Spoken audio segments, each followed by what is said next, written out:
ನಿಮ್ಮಂಗೆ 160 ಜನ ಇದಾರೆ, ಬನ್ನಿ ಆರಾಮಾಗಿರ್ಬೋದು. ನೋಡಿ ಇಲ್ಲೆಲ್ಲ ಹೆಂಗಿರ್ತೀರಾ, ಹುಡುಗರೆಲ್ಲ ಬರ್ತಾರೆ, ಬೇರೆ ಬೇರೆ ಮಕ್ಕಳಿಗೆ ನಾವು ಸಾಕಿ ಬೆಳೆಸಿದ್ದೀವಿ.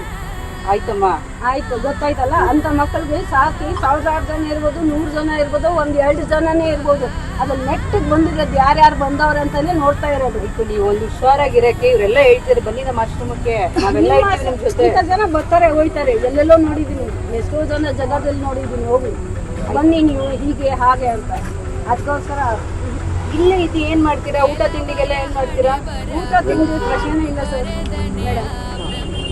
ಯಾರು ಕೊಡ್ತಾರಮ್ಮ? ನೋಡಿ ನಾಳೆ ದಿನ ಯಾರಾದ್ರೂ ಬೇರೆ ತರ ಮಾಡಿದ್ರೆ ಏನ್ ಮಾಡ್ತೀರಾ? ಪ್ರಪಂಚ ಕೆಟ್ಟದಲ್ವಾ, ನಿಮ್ಗೆಲ್ಲ ತಿಳಿದಿದಲ್ಲ. ಇಲ್ಲ, ನೀವು ಬೇರೆ ತರ ಮಾಡಿದೆ ಅಂತ ನೀವು ಅದನ್ನ ಜಸ್ಟ್ ಒಂದು ಐ ಹಾಕಿರ್ಬೋದು, ಇಲ್ಲ ಎಲ್ಲ ಹಾಕಿರ್ಬೋದು. ಯಾರನ್ನೇನಿದೆ ದೇವಸ್ಥಾನ ಮುಂದೆನೇ ಅಷ್ಟು ಅಲ್ಲಿ ಇದಾಗೈತೆ ಅಂದ್ರೆ ಇದೇ ದೇವಸ್ಥಾನದಲ್ಲಿ ಆಗೈತೆ, ಬೇರೆ ದೇವಸ್ಥಾನದಲ್ಲಿ ಆಗೈತೆ. ಏನ್ ಕಲ್ಸರ ಆಯ್ತು. ಕೊರೋನಾ ಒಂದ್ ಕಡೆ ಕೊರೋನಾ ಇರುವಾಗ ಅಷ್ಟೇ ನಮ್ದಾಗ ಅವನು ಕರೆದಿದ್ದ, ಬಾ ಹಿಂದೆ ಕಾಸು ಕೊಡ್ತೀನಿ 500 ರೂಪಾಯಿ. ಹೊರ ಬರಲಿ ಎದೆಯ ಬೇಕಳಿಕೆ